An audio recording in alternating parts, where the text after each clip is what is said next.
Olá, sejam bem-vindos a um episódio mais que especial do IT Show em parceria com a Keepit e com o Pewire. Sou Márcio Montanhani, apresentador e colunista do portal IT Show, e tenho a honra de estar conduzindo esse episódio mais que especial que vamos tratar aqui sobre um dos principais temas que os CIOs que sentam aqui nessa mesa trazem, que é a questão de Shadow AI e várias coisas relacionadas. Mas antes, eu já te convido para acessar o link que está aqui na descrição desse episódio, que vai te levar até o portal IT Show. Ou você pode acessar diretamente itshow.com.br para ter acesso aos materiais complementares desse episódio. Nosso time editorial prepararam uma série de conteúdos relevantes para você, profissional de tecnologia, cibersegurança e inovação. É um portal que realmente vai agregar muito para a sua carreira.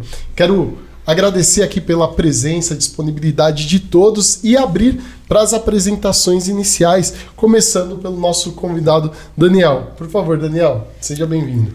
Bom, olá pessoal, Márcio. Eu sou Daniel Fabiciak, sou CIO da Sim. A Sim é uma empresa do setor de real estate aqui de São Paulo. Trabalhamos basicamente com administração, comercialização de espaços comerciais, sobretudo shopping centers e edifícios corporativos de alto padrão. Tenho aí 20 anos de experiência no mercado, os últimos 15 nesse setor específico de real estate, na própria Sim. E complementando, atualmente eu sou responsável por toda a operação de tecnologia e também a frente de cibersegurança da companhia. Então muito atento aí com os potenciais ganhos, expectativas e também riscos associados ao tema da IA que está em alta no momento. Exatamente, seja bem-vindo. E Thiago, por favor, seja bem-vindo. Obrigado, Márcio. É um prazer estar aqui representando a Compuwire. Sou o Thiago, sou o VP de tecnologia da Compuwire, responsável por toda a área de tecnologia e serviços da empresa, né? Estamos sempre atentos aí aos movimentos de tecnologia do mercado. A Compuwire é uma integradora de soluções com mais de 30 anos de experiência no mercado nacional. Representamos aí uma série de fabricantes dentro do nosso ecossistema e vai ser um prazer hoje participar desse encontro aqui com vocês. Legal, seja bem-vindo. Jorge, por favor. Legal, muito obrigado, Márcio, pelo convite. É uma honra estar aqui no IT Show, participando desse podcast com o Daniel, grande amigo, cliente nosso da Keepit, aqui com o Thiago, do nosso parceiro Compuwire. O meu nome é Jorge Luiz Besquizade Júnior. Eu sou Partner Manager da Keepit para a América Latina. E a ideia aqui hoje é estar trazendo o que a Keepit faz, como a gente tem ajudado os nossos clientes nesse desafio do uso da IA com responsabilidade, num cenário aí de grandes desafios em torno de Shadow AI, em torno de Cloud Mythos, também é um tema bastante relevante, Vibe Code. A Keepit é uma plataforma dinamarquesa, já com mais de 500 clientes no Brasil. Nós só revendemos através de parceiros. A Keepit vem investindo no Brasil com a contratação de pessoas, de equipes. Esse ano a gente vai inaugurar 2 data centers no Brasil para fazer o backup do dado dos nossos clientes no território nacional. Isso vai permitir trazer também o tema da soberania digital aqui para a mesa, para a gente discutir hoje. Esse é um tema muito relevante, além da segurança e a governança dos dados. E por fim, eu tenho uma história, já estou com 43 anos. Comecei como vendedor na empresa da família, a antiga Premier IT, lá em Curitiba. Por muito tempo trabalhei em vendas, até hoje em vendas, mas abri a filial da empresa em São Paulo, em 2011, me mudei para São Paulo, tive uma boa experiência aqui. A empresa cresceu bastante, em 2017 a empresa foi vendida para a Quality Digital, uma empresa com sócios como BNDES Participações, Investec. Tive um período de grande crescimento nos eventos, aí, inclusive, como você, nos eventos a gente ganhou bastante exposição, criou uma marca, um nome no mercado. Sou muito grato a toda essa história, a todo mundo que participou disso. E aí no ano passado recebi o convite da Keepit, uma multinacional, para entrar no mercado de cibersegurança, que aqui a Keepit é focada em backup de Microsoft 365, Google Workspace, Salesforce, agora entrou o Monday CRM, o Gira, vai entrar outras aplicações aí como o ServiceNow. Então, o crescimento é grande e muito feliz de estar aí podendo conversar com vocês. Obrigado.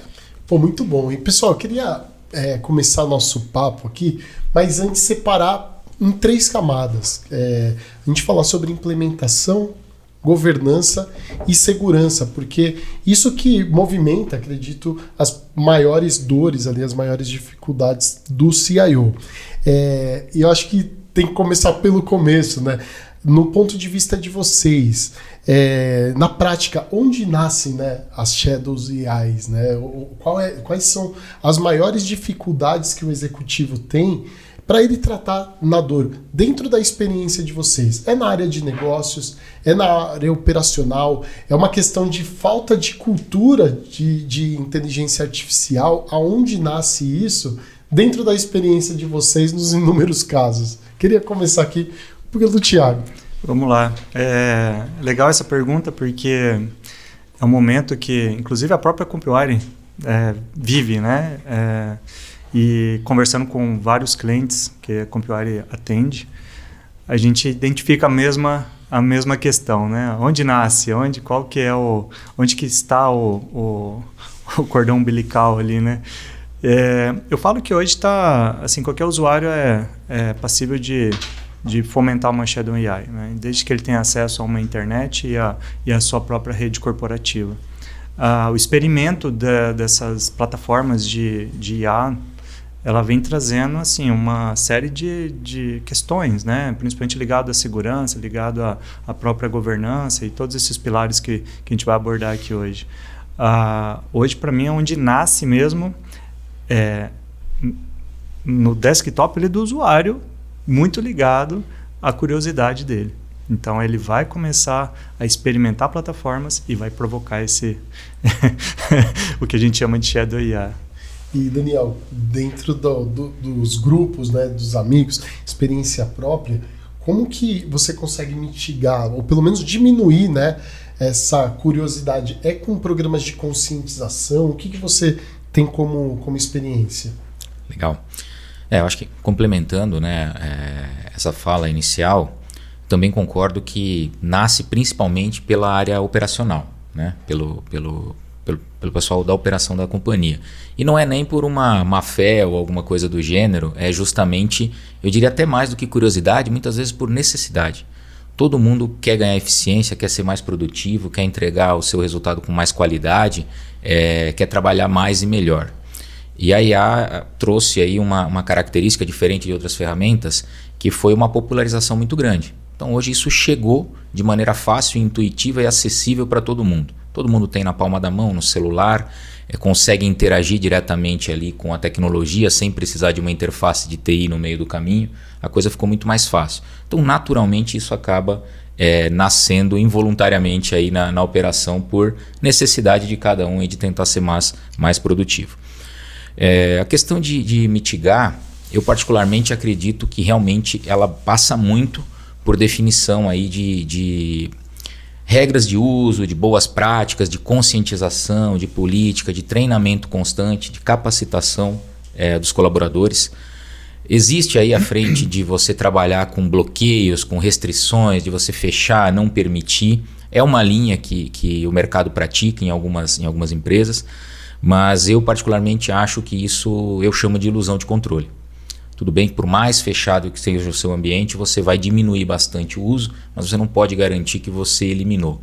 Porque é o que eu falei, hoje todo mundo tem isso na palma da mão. Se você bloquear o device corporativo, de um jeito ou de outro ele vai conseguir fazer o que ele precisa no aparelho pessoal.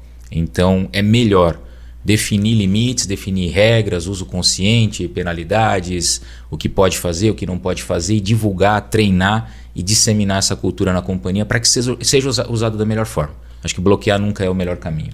Eu quero voltar daqui a pouco nesse tema para entender, dentro do seu ponto de vista, qual área que de fato deve ser responsável, como que pode criar essa colaboração entre os times, mas daqui a pouco eu volto nisso, porque eu queria escutar a opinião do Jorge e também, Jorge, se você puder complementar, né?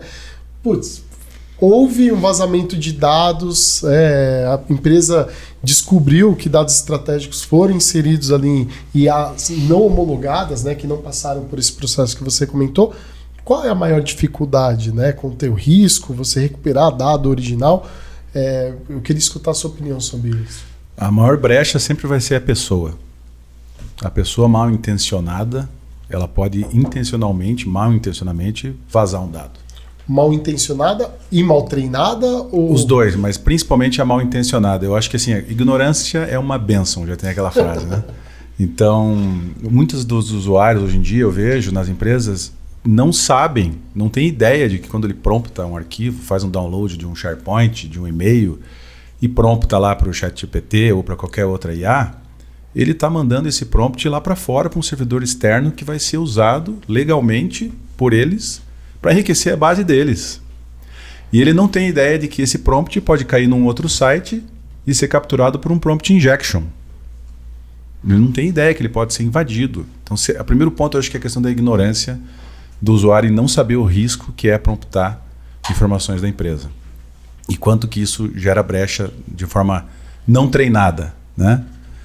O outro ponto ainda no treinamento é a questão da classificação da informação. Então, as empresas estão investindo hoje em IAs corporativas, privadas, com guardrails, mas mesmo esses guardrails e IAs privadas, corporativas, dados que são segredos da corporação, mesmo estes não podem ser promptados.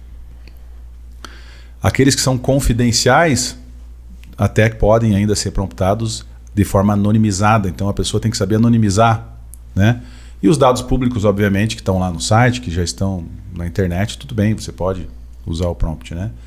O que a gente vê muito nesse cenário não é nem a IA, mas sim a IA agêntica, é aquela que ganha autonomia para entrar num sistema e executar um comando. E aí que mora o grande perigo, onde a Keepit entra, aí já na parte comercial um pouquinho, né? É a capacidade da gente recuperar. Então, hoje você ouviu falar muito aí do Cloud Mythos, que é um consórcio liderado pela Anthropic, junto com Apple, Nvidia, as principais empresas do mundo, que criou um modelo de IA que quebrou e mostrou vulnerabilidade, por exemplo, no Linux kernel. E outras aplicações, eu vi esses dias que já são mais de 10 mil aplicações que ele identificou vulnerabilidade. Então, para os executivos de TI, para os empresários, para todos nós, a questão já não é mais prevenir, porque vai rolar invasão, vai ter vazamento, vai ter brecha. A questão é como recuperar. Como fazer o recovery do ambiente, porque ele vai vazar, a aplicação vai ser quebrada. A IA vai, quando chegar no quântico, no mundo quântico, então, nem a criptografia, né? Vai ter que criar uma outra forma de proteção além da criptografia. Então, a estratégia vai ser muito mais rápido recovery, rápido restore, e para isso você tem que ter o backup imutável também, por conta de que o hacker, a primeira coisa que ele faz ao invadir um ambiente é onde é que está o backup. Eu sei que ele tem backup aqui, preciso achar o backup dele. Então o backup tem que ser imutável, ele tem que estar em vários lugares diferentes. No caso da Keepit são 4 cópias imutáveis em 2 data centers diferentes dos hyperscalers. Então a gente está bem preparado aí para esse universo. Inclusive, nós tivemos recentemente uma entrevista com o Volmer Godoy, que é um especialista em computação quântica. Eu até abri aqui para ver, que ele comentou como a computação quântica já está pressionando a agenda de cibersegurança, porque exige uma orquestração, uma organização de dados nesse momento para preparar para esse próximo momento, né? É muito interessante isso, mas eu queria, nesse contexto que o Jorge trouxe, Daniel e Thiago, muitas vezes o foco está na ferramenta, né? Muitas vezes o Daniel pontuou aqui o risco de perder os dados, mas no ponto de vista de proteção de dados, né? Qual é o risco mais crítico no ponto de vista de vocês? Saber onde o dado vai parar, saber como recuperar, né, a versão correta, ou depender exclusivamente ali do SaaS? Bom, vamos lá. Uma pergunta interessante. Acredito que hoje você ter um plano B, né, de recuperação desses dados é fundamental, né? Ainda mais quando você está falando aí de dados sensíveis, altamente crítico para a sua companhia. Então, você ter um plano B de recuperação caso um atacante, igual o Jorge disse, talvez não é quando, mas como que você está se preparando, né? Porque você vai ser atacado, você vai ter esses dados em algum momento comprometidos, mas toda estratégia, eu acho que ela parte de um plano de ação, né? Então, não é só definir quais são os dados críticos, mas como que você vai proteger eles, como é que você vai ter o plano de ação em caso de uma ocorrência e como que você pode inibir isso, né, através das políticas, das regras de negócio da companhia e com os agentes de segurança, que eu acho que é fundamental todo mundo trabalhar em sincronismo. A minha resposta vai ser uma resposta meio de consultor, né? O clássico depende. Eu acho que você trouxe alguns aspectos. É mais crítico o dado vazar? É mais crítico eu não conseguir recuperar um backup desse dado? O que me afeta mais? E aí eu repito, isso vai depender da circunstância.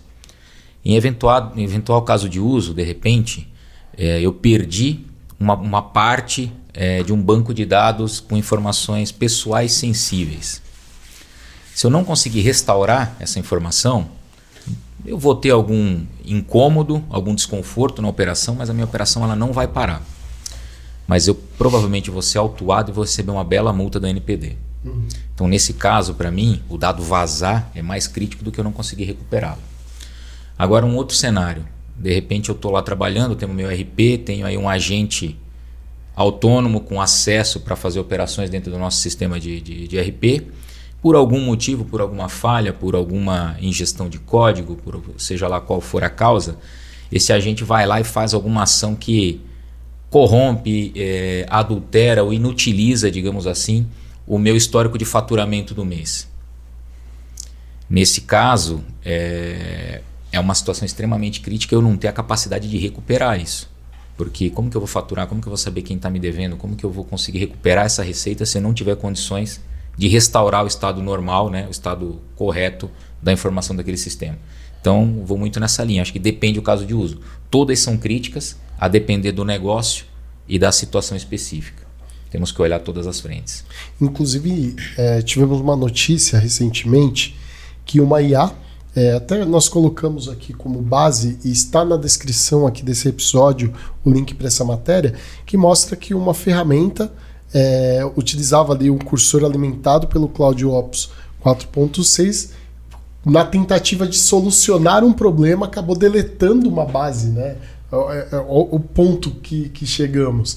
E nesse contexto, vocês que atuam em empresas de diferentes setores, maturidades tecnológicas totalmente diferentes, eu quero entender quais são os controles inegociáveis, né, quando nós estamos implementando agentes de IA.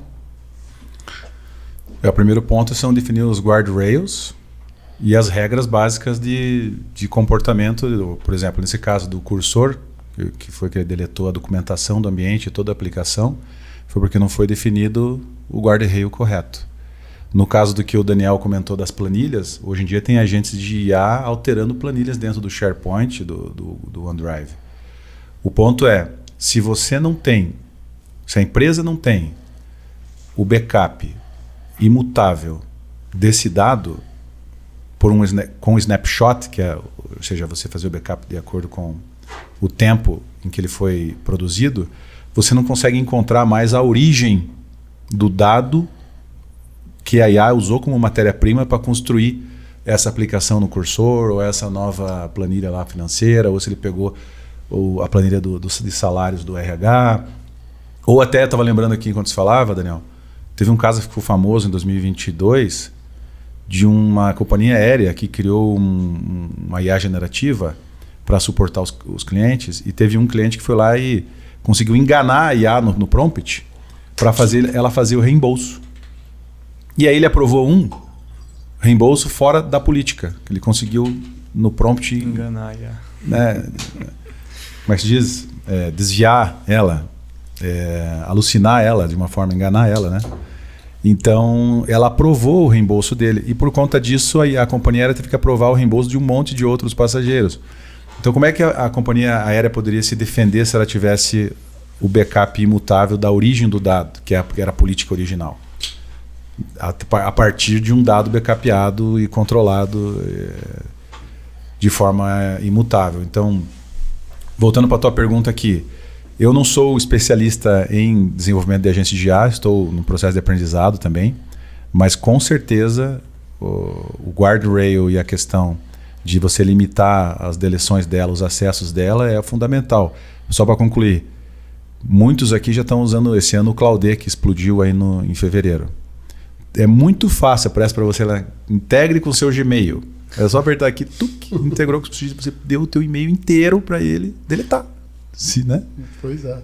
Uma das empresas se ele quiser, do nosso grupo, nós administramos carreiras de alguns artistas. Grandes artistas, principais artistas do universo sertanejo fazem parte do nosso casting. E uma das situações houve uma integração de uma ferramenta e não chegou a deletar a conta por conta de um segundo fator que precisava, mas aconteceu essa questão. Aonde a gente pode parar, né? Quais são os parâmetros? Tem uma pesquisa aqui que mostra que 53% das empresas não conseguem detectar Shadow AIs. E ainda 5% tem maturidade real em cibersegurança para esse tema. Então é algo muito embrionário. Então por isso que eu queria explorar do conhecimento de vocês aqui, para a gente tentar trazer uma cartilha aqui de melhores práticas para implementação de IAs. Eu queria que você complementasse. Vamos lá. É interessante essa pergunta e o que a gente está debatendo aqui, que faz parte, eu acho que eu não sei dizer o percentual, mas acredito que a estatística seja alta, tá? De quem está se preparando para IA hoje. Né? A gente primeiro começa, né, pelo nível de maturidade. A empresa hoje tem um nível de maturidade para trabalhar com IA? Se sim ou não, ela vai descobrir num percurso. A grande questão é o que você quer fazer com a IA? Você já tem um plano? Onde que ela vai vir te corroborar com o seu negócio ou com as suas atividades, né? Então, olhar com um olhar voltado para a maturidade, eu acho que é interessante. Definir as políticas corretas, os guarda-reios que o Jorge comentou. Ter um processo de homologação de uma ferramenta exclusiva, né? O Jorge comentou da Claudê. Inclusive, eu fiz um trabalho recente na CompuWire para a gente definir uma ferramenta, né, dentro da companhia, e ainda a gente não conseguiu definir, porque existe uma série de vulnerabilidades em todas elas. A Anthropic mesmo, ela publicou uma série de vulnerabilidades recentes da própria ferramenta dela, que ela pode causar. Então a gente está avaliando tudo isso e assim sugiro quem for fazer esse processo de homologação olhar para as vulnerabilidades que as ferramentas já publicaram. E tem muito desconhecido, né? Aquela vulnerabilidade de dia zero, né? Então, estar antenado também não somente nos portais públicos das próprias ferramentas, mas olhar agentes de segurança com outras plataformas para entender o nível de vulnerabilidades dessas ferramentas. Após isso, fazer um projeto piloto dentro de casa, começar a testar, porque a gente está falando de IAs públicas, né? Então, o céu é o limite. Você publicar alguma coisa na IA hoje não garante que só você vai ter acesso a elas. Mas você começar também a olhar o que você vai poder publicar, e aí entre os guarda-reios, né, dentro dessas políticas, e assim, você ir cercando a todo momento quais são os limites de usabilidade dessas IAs. Bom, acho que tem muito mais para ser falado, mas esse assunto é muito amplo. Mas eu começaria por aí, criando um plano piloto, homologando as soluções, testando, não abrindo de forma generalizada para a corporação e olhando os agentes de segurança e as inferências de vulnerabilidades dela. Tem algo para complementar, Daniel? Não, eu trazer um pouquinho da minha visão com relação a as boas práticas de uso aí para adoção. Eu concordo que o primeiro passo é clareza de objetivo. Então, definir de fato um alvo do que a gente quer alcançar com o uso da ferramenta. A IA não é legal ela ser usada como uma experimentação eterna. Vou tentar em tudo aqui para ver o que dá certo. O legal é você ter uma estratégia definida, você ter um alvo que você quer atacar e uma métrica de resultado para medir se aquilo deu sucesso. Porque o que a gente acaba vendo é o que vem com todo o hype de tecnologia. Todo mundo começa a usar, daqui a pouco a gente começa a ver os relatórios dos institutos, do IDC, do Gartner, das consultorias, da McKinsey. 80% dos projetos não demonstram ROI, não atingem resultado mensurável. Mas será que eles tinham um resultado especificado no início para poder gerar esse resultado? Muitas vezes as coisas começam porque temos que fazer. Pressão do mercado, pressão do momento, não podemos ficar para trás. Mas se você não estabelece um alvo, aquele velho ditado, quem não sabe onde quer chegar, qualquer caminho é caminho. Então acho que esse é o primeiro passo. O segundo é realmente a parte de cultura, conscientização, treinamento, capacitação das pessoas para que isso flua da melhor forma. E o terceiro é, obviamente, não negligenciar os controles necessários aí de proteção, de limites, sobretudo agora quando a gente fala da IA agêntica. Isso aí trouxe um risco gigante. Ele tem um potencial muito grande de construtivo, mas ao mesmo tempo o mesmo potencial destrutivo se não for bem implementado.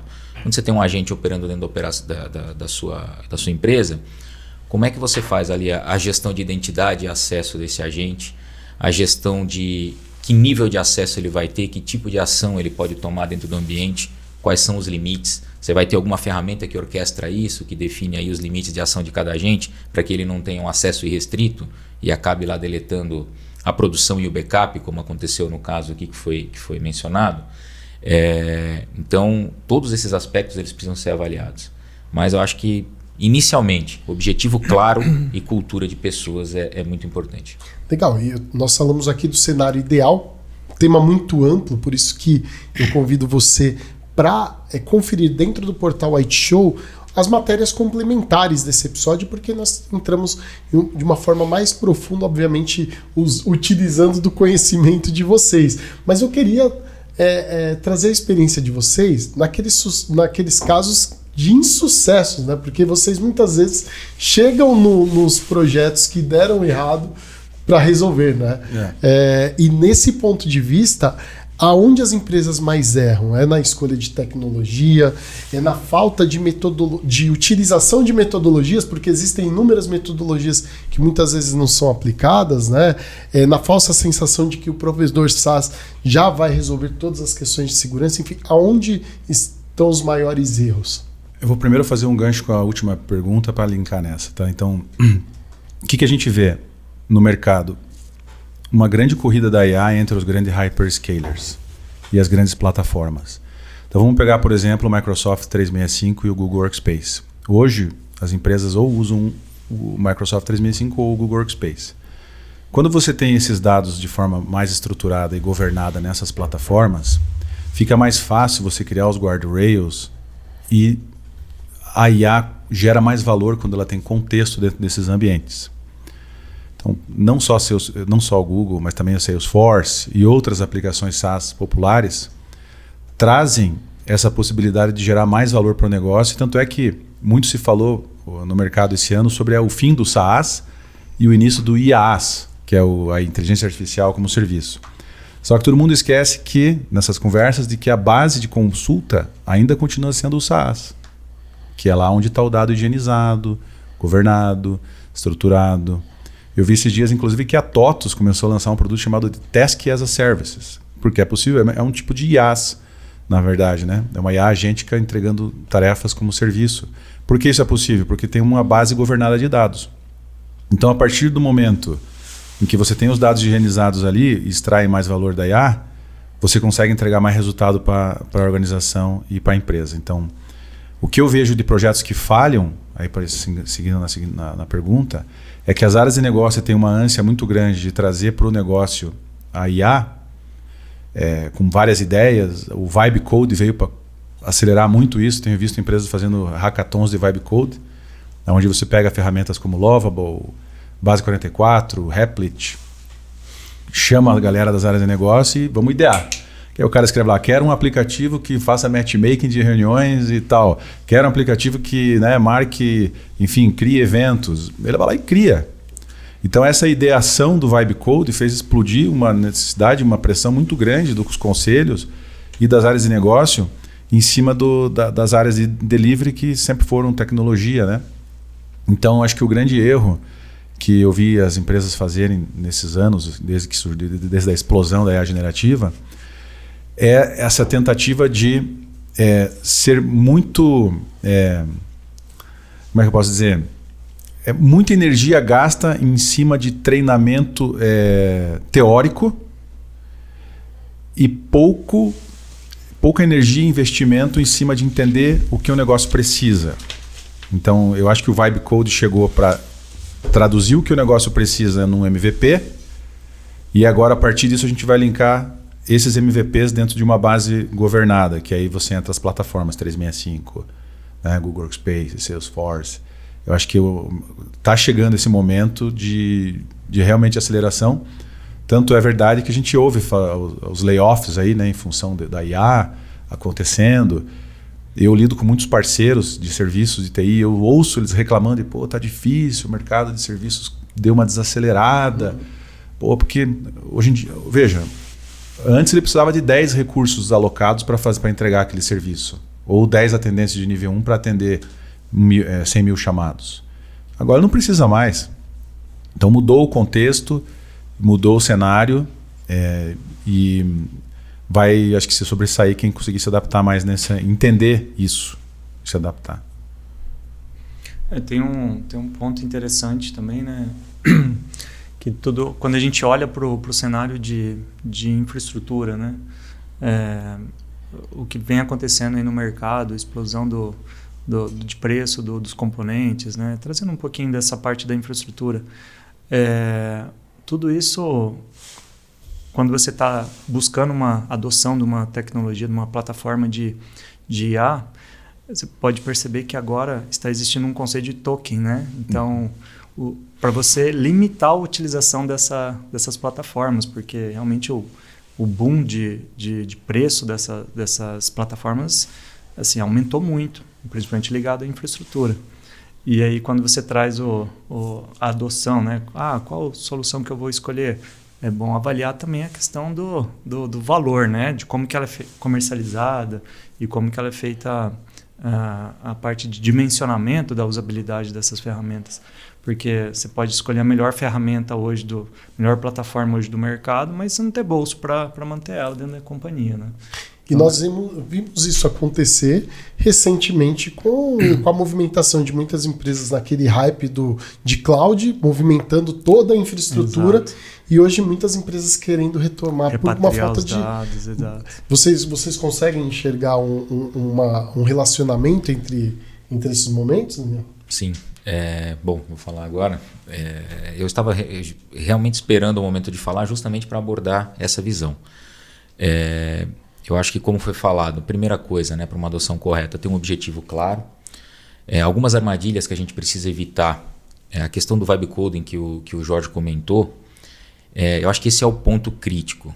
Ela é uma baita ferramenta para você acelerar uma prova de conceito, para você criar um MVP e mostrar que aquilo funciona. Mas as empresas, em geral, elas não podem cair na armadilha de achar que aquilo ali por si só é escalável. Eu validei a ideia, mas eu não posso simplesmente escalar um processo crítico do meu negócio, do meu faturamento, da minha receita naquela estrutura sem uma revisão de tecnologia, de arquitetura, de guardrails, de tudo que é necessário para que aquele processo rode de maneira eficiente, estável e segura. Então, acho que isso é um ponto super importante. Outra coisa é a qualidade dos inputs. Então, aquela velha máxima lá de garbage in, garbage out. Se você não tem dados bons, o resultado, a saída do seu processo de IA não vai ser bom. Então, a gente precisa realmente ter muito cuidado nesse sentido aí também, porque a IA ela não resolve os problemas da origem de dados. Essa é a grande verdade. E também não corrige sozinha processo torto. Isso a gente precisa entender e admitir. Porque tem muita gente achando que você tem um processo que não roda bem na empresa, mas a IA vai resolver. A gente já viu que isso não deu certo com o RPA. Se o processo não estava legal, o RPA não resolvia. A IA vem com outras características, mas se o processo não estiver bom, ela também não vai resolver sozinha. Então a gente tem que ter uma origem sólida, estruturada, um processo padrão, um dado qualificado, para aí sim colocar uma tecnologia e ela entregar um resultado positivo lá na frente. Acho que esses são alguns pontos assim que a gente precisa realmente ter sempre em vista. E partindo aqui para essa questão de governança, né? Nessa entrevista que eu comentei com um especialista de computação quântica, ele comentou exatamente isso, né? A qualidade dos dados. E vocês corroboraram que os dados nem sempre estão classificados, protegidos, auditáveis e recuperáveis, né? Dentro desse contexto de governança e também dentro da aplicação que vocês trabalham no dia a dia com os clientes, qual é o maior erro que as empresas que querem escalar IA antes de resolver problemas de governança de dados? Eu volto no tema da maturidade. Antes de você elencar uma plataforma, né, para você absorver isso dentro da companhia, você tem que ter uma maturidade. Ou seja, o que eu quero dizer com maturidade? Você tem que definir suas políticas. Igual assim, pensando a longo prazo, né? Qual que vai ser a ferramenta hoje de usabilidade no curto, médio e longo prazo? Né? Como que eu vou prover hoje segurança? Tudo isso está ligado à governança. Então, você estruturar as metodologias de construção da usabilidade dessas ferramentas faz parte aí acho que do processo natural de adoção, né? Segregação de funções, né? A matriz de segregação de funções, ela está totalmente alinhada com a questão da maturidade que você falou. E esses dias eu estava conversando com um grande CIO de uma grande empresa do Brasil, e a gente na Keepit a gente precifica por quantidade de usuários ativos por workload. Então, no caso lá, ele tinha lá 1.500 usuários de Microsoft 365. Aí entra a ID, também entrou no pacote e tal. E determinada conversa, assim, mas eu tenho também 1.000 bots. Tenho 1.000 bots, tenho 1.000 robôs, 1.000 agentes integrados aqui com acesso à plataforma de colaboração. Enfim, eu acho que a próxima fase da governança é isso. Qual vai ser a matriz de acesso, segregação de funções dos bots, dos agentes de IA? Que está ligado à questão do guardrails e tal. Mas é um item que pode ser, se a empresa não tiver uma matriz de maturidade de governança forte, pode ser negligenciado. E aí os bots entram e fazem a bagunça, né? Deletam, saem apertando o botão, né? E aí, por aí eu volto na questão da Keepit. Tem que ter o recovery. Para você saber qual dado foi alterado, quando, qual o log, como que isso impactou o negócio, para você poder voltar no tempo ali e recuperar o dado de onde parou, da onde as máquinas perderam o controle, digamos assim, né? E dentro do seu ponto de vista, eu queria escutar, né, o complemento, mas dentro do ponto de vista de LGPD, nós escutamos muito, né? O executivo chega às vezes numa cadeira e ele enxerga muitos dados que ele não precisaria ter aqueles dados. Então, por que armazenar questões básicas, né? O que você recomenda como melhores práticas mesmo para a governança nesse momento novo que nós estamos vivendo, para nós trazermos essa cartilha aqui de melhores práticas para a nossa audiência? Bom, você tocou num ponto importante. Você falou de LGPD. No passado, a gente teve aí uma corrida gigante com questão de preocupação, adequação à LGPD, como a gente vai fazer isso, como a gente vai endereçar isso dentro da empresa.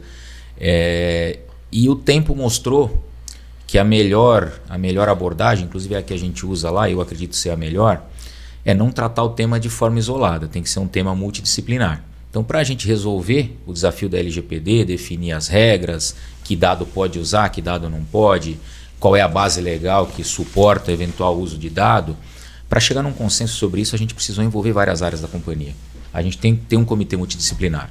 No nosso caso, nós trabalhamos lá com a área de compliance, a área de tecnologia, a área jurídica, e temos aí um DPO, privacidade, dedicado externo, porque a gente entende que por questões de governança é o melhor modelo que o DPO seja alguém isento da companhia, né? Para ter autonomia nas decisões. Quando a gente vai para IA, eu acho que a primeira coisa, essa estrutura de privacidade, esse comitê de privacidade precisa estar envolvido nas discussões. A gente não vai reinventar a roda. Aquilo que é crítico com relação a dados pessoais, eles já vão trazer para a gente uma linha de corte de controle do que é possível fazer e do que não podemos fazer porque o risco é muito alto. Então, acho que a minha dica nesse sentido, pensando em LGPD, é trazer de fato essa estrutura, essa equipe de privacidade para avaliar as iniciativas. Ele já tem uma regra definida do que pode e do que não pode. É só transferir isso da melhor forma para as iniciativas de IA. A ideia é não tentar reinventar a roda, a gente já tem as regras prontas, só temos que envolver todo mundo para participar da discussão e tomar as decisões corretas. E Jorge, muito CISO que senta nessa mesa comenta o seguinte, cara, nós somos acionados muitas vezes depois que deu problema, para não falar outra coisa, né? O que você indica dentro da sua experiência que o CIO, o CISO, ele pode levar esse tema que você trouxe sobre backup, soberania, tudo isso que você comentou, de uma forma que consiga conscientizar o board, porque o budget acaba sendo limitado, são várias frentes de segurança, são várias frentes de negócios que demandam investimentos, e muitos desses investimentos de negócios estão passando a fazer parte do budget de TI. Então, o que você recomenda ali? De que forma o CISO e o CIO podem conscientizar o board? Legal. Tem uma frase famosa no Brasil que diz assim, né? Só se compra o cadeado depois da casa arrombada. Esse é o maior desafio do CISO hoje, é mostrar que o cadeado precisa ser comprado, no caso o backup, a prevenção, antes da casa ser roubada. Né? E aí é um processo de convencimento do board, porque muitas vezes o budget não está lá aprovado para esse tipo de investimento. Né? Então o CISO tem um grande desafio que é mostrar o impacto que vai ter no negócio no caso de uma queda. Então tem que estar muito atento a notícias, ao vazamento, fulano está fora, o provedor X ou Y caiu, né? Olha o impacto que isso gerou no negócio, a gente fatura 1 bi. Se a gente ficar uma semana parado, quanto que isso representa em queda de faturamento? Então esse é o primeiro ponto. Segundo ponto é mostrar para o conselho o ROI. Né? E daí o ROI sobre investimento de segurança se dá primeiro pela mitigação desse risco e segundo pela redução de custo mesmo, de otimização de custo. No caso da Keepit, por exemplo, como a gente oferece o backup e o storage ilimitado,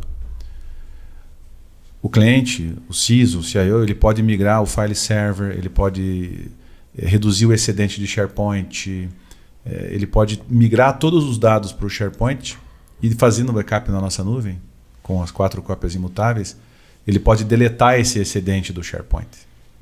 Então a gente consegue mostrar que se paga o projeto, aumenta a resiliência, a empresa fica preparada para recuperar o ambiente e, enfim, o negócio ser mais perene do ponto de vista de disponibilidade. E só para concluir a questão de governança, governança passa, se for pensar na governar. Governar é controlar. E dentro de uma política, alguém tem que, né, definir as leis. Lá, o César, lá na época de Roma, né, começou assim, né, na Grécia, na verdade. Né? Então, primeiro tem que ter uma política bem clara e bem comunicada para as pessoas saberem e executarem essa política. E segundo, tem que ter punição. Né? Quem pisar fora da linha e não cumprir a política vai sofrer uma consequência. Agora, para você aplicar uma lei, uma consequência, você tem que monitorar. Para você monitorar, você precisa ter sistemas que monitorem os sistemas e as IAs. E não só as IAs, os hardwares também. Porque muitas vezes eu vejo empresas colocando aí IA corporativa em Google Workspace, em Microsoft, em Salesforce, que são IAs maravilhosas, em ambientes controlados. Mas esquece que o funcionário, o usuário, tem no seu celular pessoal, que não é monitorado. Então a questão do Mobile Device Management também tem que ser monitorado. E a pessoa tem que ter bem claro qual é o risco dela não cumprir a política. Né? Então, acredito que a governança também linka com esse tema aí. Eu queria até escutar seu complemento e colocar aquela questão, porque nós levantamos algumas dores, né? Mas no seu ponto de vista, qual seria maior, né? Em todos esses desafios que nós trouxemos até aqui? É a questão técnica, regulatória ou cultural que nós comentamos no início? Depende. Daniel abriu um precedente aqui no podcast. Acredito que a parte regulamentatória de uma corporação ela é a espinha dorsal de todos os vieses, né? Seja ele sistema, seja ele operacional, seja ele até do ponto de vista de segurança como um todo, mas você regulamentar, você definir, aplicar as políticas, trazer as penalidades cabíveis, né, em caso de igual o Jorge colocou, pisar fora da linha, ela é fundamental para você dar o pontapé inicial. Né? Uma empresa hoje que busca uma governança, busca padronizar a questão até mesmo da própria LGPD, busca uma ISO, né? Olhando para o olhar de segurança 27001, né? Quem quer regulamentar dentro da sua corporação a ISO voltada para IA, que é a 42000. Então, assim, já existe os padrões, o que deve ser percorrido, né? E dentro dessas metodologias, dessas regulamentações, você vai criando aquilo que cabe para a sua companhia. Então, acho que esse é o meu ponto. Perfeito. Daniel, você participa do CISUS Club? Sim. Do Alex.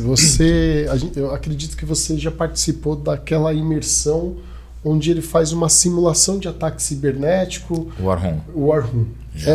Para quem não conhece, o CISUS Club é um grupo de executivos de segurança da informação liderado pelo Alex Amorim, e ele criou esse projeto chamado War Room, que ele faz uma simulação de ataque cibernético, e existem 6 mesas, se não me engano. Cada mesa tem um papel do CEO, do conselho, CMO, e ele traz os CISOs, membros do CISUS Club, para sentar em diferentes mesas. Né? Isso daí traz uma visão diferenciada. Né? Você pode até explicar um pouco melhor, porque já participou ali.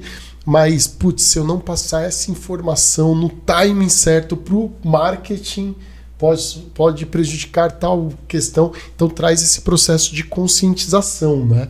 E eu queria trazer, até para a gente concluir aquele terceiro pilar que eu comentei lá atrás, que é a questão de segurança. Vamos imaginar, houve um agente de IA e uma automação interna apagou algum dado crítico em uma plataforma SaaS, né? Nas primeiras 24 horas, vamos tentar trazer aqui o que o executivo, a empresa precisa responder para o conselho, quais são os passos que vocês deixam aqui para o jurídico, área de negócios, marketing, começando aqui pela experiência, até você comentar um pouco sobre esse projeto. Legal. Bom, realmente a iniciativa do War Room lá do CISUS Club é uma dinâmica muito interessante. Como o Márcio comentou, são elaboradas equipes lá, são todos CISOs que participam do grupo, ele divide esses CISOs em algumas mesas lá e todo mundo tem um papel. Então o exercício basicamente simula um incidente cibernético em uma grande empresa e os desdobramentos desse incidente ao longo do tempo. Então a gente tem uma equipe lá que começa a investigação, tem o CISO que precisa fazer os reportes, tem o CEO que fica cobrando um retorno para poder passar esse retorno para o board, que é uma outra mesa que faz esse papel lá dentro do exercício.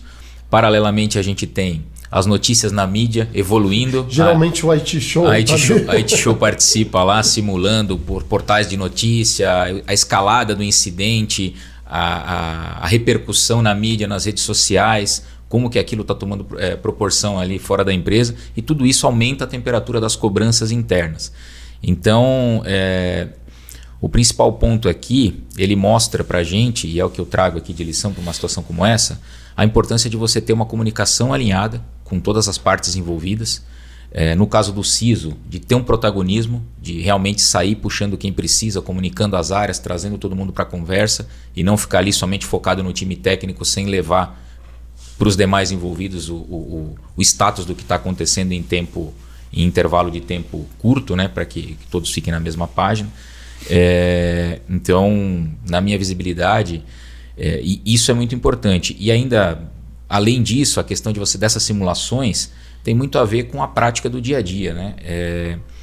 Muitas empresas, eu até me aventuro às vezes em alguns posts, algumas reflexões no LinkedIn aqui, e hoje mesmo eu postei alguma coisa nessa linha sobre a diferença de você ter um processo em compliance com a auditoria e você de fato ter maturidade operacional para executar aquele processo quando o incidente acontece. Uma coisa é você ter um plano de resposta a incidente bonitinho, descrito, documentado e atualizado, e ter um check positivo numa auditoria que avaliou aquele processo. Outra coisa é o incidente acontecer e a gente ter maturidade, alinhamento e orquestração de todas as áreas envolvidas para executar aquilo de maneira rápida e efetiva, do jeito que está descrito no plano. Muitas vezes as empresas também caem numa armadilha que tem o processo documentado, está tudo bem, está resolvido, formalizamos. Cara, mas e aí, quando acontecer? É a frase que o nosso amigo sempre usa lá, o Alex. Treino é treino, jogo é jogo. Então, além de ter tudo escrito, é importante a gente simular, validar, treinar o time, revisitar, porque quando acontecer uma situação real, essa sintonia entre todos os participantes ela é crucial para minimizar eventuais prejuízos aí e danos à reputação da companhia. Perfeito. Vocês querem complementar dentro da experiência? É igual a história do carro, né? Com o step. Você tem o step no carro, tá lá andando na estrada de noite, aí estourou o pneu do carro. E aí, mas você sabe trocar o pneu do carro? Só tem um step lá. Você testou, você treinou, você tem lanterna, está chovendo lá fora, você trouxe guarda-chuva. Pô, você tem o guarda-chuva, você tem todas as ferramentas ali, mas você testou pelo menos uma vez? Aconteceu em clientes nossos que tem o backup do Microsoft 365, tem o backup do Entra ID, mas ele não estava testando a recuperação num outro tenant. Lógico que quando aconteceu a situação do ransomware, a gente entrou, deu apoio para ele e recuperou. Mas o desespero dele era absurdo, porque não estava preparado. Ele tinha tecnologia, mas não sabia fazer o restore. Não estava preparado. Agora ele faz de 15 em 15 dias o teste do restore. Troca o pneu. Tá aqui, todas as peças estão aqui. Beleza, então segue. E assim vai. É um desafio, né? Manter uma operação constante, realizando testes, realizando conferências entre todas as áreas dentro da companhia, para que todos estejam engajados com o mesmo propósito, né? Acho que voltando à primeira pergunta que você fez hoje, onde que está o maior risco hoje, né? Está nas pessoas. Se as pessoas não se conversam, não traz um consentimento da importância que elas têm em talvez provocar um incidente, mesmo que seja não por culpa, mas às vezes apertou um botãozinho lá equivocado, causou um dano, né? E se existe uma comunicação dentro da companhia e os processos, né? De como que isso vai se resolver, talvez seja até mais simples, né? Igual o Daniel colocou, assim, não temos um caminho fácil, mas também não é de todo difícil, né? Assim, manter essa governança, essa segurança, esse CISO envolvido em todas as áreas, né? Então muito bom. Acho comunicação, né? Nós conseguimos cobrir aqueles 3 primeiros pilares que eu comentei. Eu queria trazer aqui, num movimento que está tudo muito acelerado, entender do ponto de vista de vocês, quais as prioridades aqui, até para a gente concluir esse tema, da agenda do CIO e do CISO com relação à temática de hoje. O que eles devem olhar para os próximos 12 meses dentro do ponto de vista de vocês com prioridade? Segurança, em primeiro lugar. Abordar a segurança, a proteção dos dados como carro-chefe, né? Então, se tenho aplicações críticas, preciso protegê-las. Se tenho um ambiente com dados sensíveis, preciso protegê-los. Se tem como é que eu posso falar? Se eu tenho um desafio, seja ele com cloud pública ou cloud privada, né? Se o meu desafio é manter os dados dentro de casa, que eu siga uma política para que isso aconteça. Perfeito, é isso. E eu acrescentaria a questão da adaptabilidade, né? Até fevereiro desse ano, o cloud não era uma IA agêntica como agora ela é. Inclusive tem modelo Enterprise. Antes de 2021 não existia o ChatGPT, então a gente está falando de 4 anos, 5 anos. Então, a próxima coisa que vai aparecer aí, ninguém sabe. O pessoal fala que é o quântico, o outro fala que é os robôs humanoides, daqui a pouco, sabe, a gente não sabe. Então, acho que as empresas têm que ter um comitê de IA mesmo e de inovação para estarem preparadas para se adaptar sem perder a régua da governança, da proteção, do controle, porque senão a empresa pode desaparecer, porque está totalmente digital. A transformação digital já aconteceu. Yeah. Perfeito. E você ocupa 2 cadeiras, né? Eu queria entender, dentro do seu ponto de vista, qual prioridade que você indica ali para os seus pares. Bom, eu acho que como o Jorge falou, a adaptabilidade é super importante. Regra de ouro, você não pode ser um freio dessa iniciativa, porque se você estiver barrando o uso disso, você já está fora do jogo. A empresa precisa, o mercado exige, quem não usar vai ficar para trás. Então a gente precisa viabilizar o uso com os guarda-reios necessários para que a empresa consiga se tornar mais competitiva. Junto com isso, precisamos evoluir a cultura, a maturidade, porque o grande gap é a tecnologia evolui numa velocidade muito mais rápida do que os processos e a governança. Então, a agenda aí prioritária, evoluir essa governança, tentar correr atrás desse prejuízo que o gap tem ficado cada vez maior a cada dia. E do ponto de vista do CISO, propriamente dito, na área, né, de proteção, eu também vejo que é importante abraçar essa tecnologia e entender como incorporar ela no ambiente de proteção de dados. Porque os criminosos, os atacantes hoje em dia, eles já estão usando IA de maneira absurdamente vasta aí nos ataques que eles praticam. O volume de ameaças, a velocidade, a capacidade que eles implementam nesses ataques utilizando IA é algo muito grande. Então, do lado da defesa, o que a gente está fazendo para competir com isso? É aquela frase, você não pode levar humanos para uma guerra de máquinas. Se você tiver um SOC, uma estrutura de defesa somente baseada em pessoas com pouca automação e dependendo muito ali de processos humanos apenas, cara, quanto atrás nessa corrida a gente já está? O atacante está lá, está usando a IA sem limitação, sem restrição e em grande escala. Como que eu vou resolver isso somente com o meu time ali de SOC, olhando a tela e tratando alerta por alerta? Então eu preciso combater IA com IA. Acho que essa também é uma agenda muito importante do ponto de vista dos CISOs aí, ou de quem acompanha, de quem acumula as duas funções, como é o meu caso, tanto negócio quanto proteção, que também é um desafio grande aí. Mas a gente precisa estar muito atento a isso.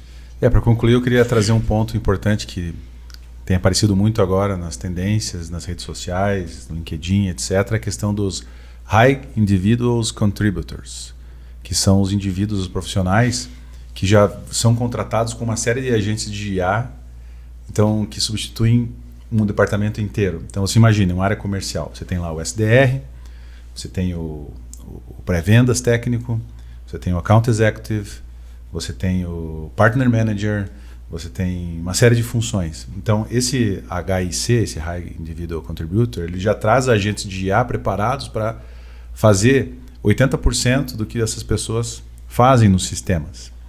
Então, é muito maravilhoso do ponto de vista de CFO, de ROI, de business, né? Você trazer um profissional desse que já vem com todo esse plantel de agente QI embarcado, mas isso traz também um risco grande para a organização que precisa ser ponderado.